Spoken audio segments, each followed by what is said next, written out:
We're going to start out a little more solemn this half of the set.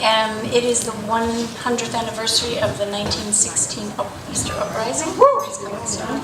And one of the members, many members of the orchestra have all sorts of other varied talents, but Richard Cambridge here is an exquisite poet and an exquisite reciter of poetry. And so he is going to share with us now William Butler Yeats's poem of the 1916 Uprising. So, give an ear.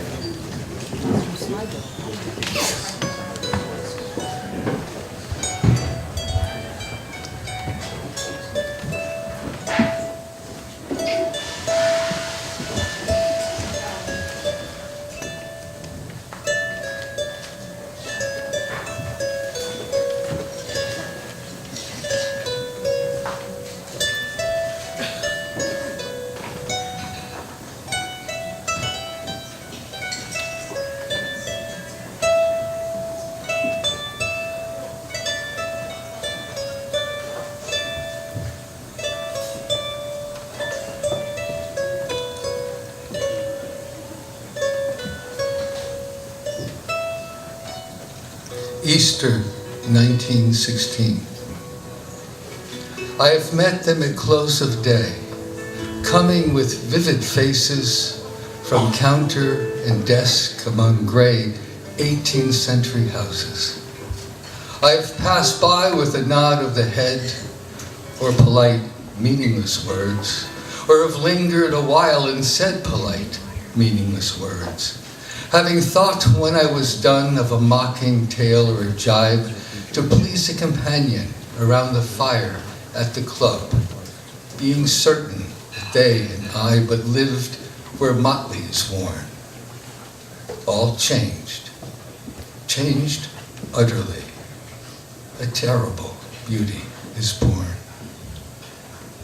That woman's days were spent in ignorant goodwill, her nights in argument until her voice grew shrill.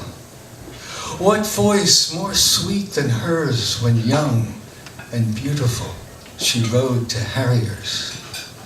This man had kept a school and rode our winged horse. This other, his helper and friend, was coming into his force. He might have won fame in the end, so sensitive his nature seemed, so daring and sweet his thought. This other man I had dreamed a drunken, vainglorious lout who had done most bitter wrong to those near my heart. Yet I number him in the song. He too has resigned his part in the casual comedy. He too has been changed in his turn, transformed utterly. A terrible beauty is born. Hearts with one purpose alone, through summer and winter, seem enchanted to a stone to trouble the living stream. The horse that comes from the road, the rider, the birds that range from cloud to tumbling cloud, minute by minute they change.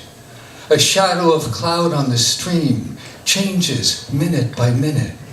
A horse hoof slides on the brim, and a horse plashes within it.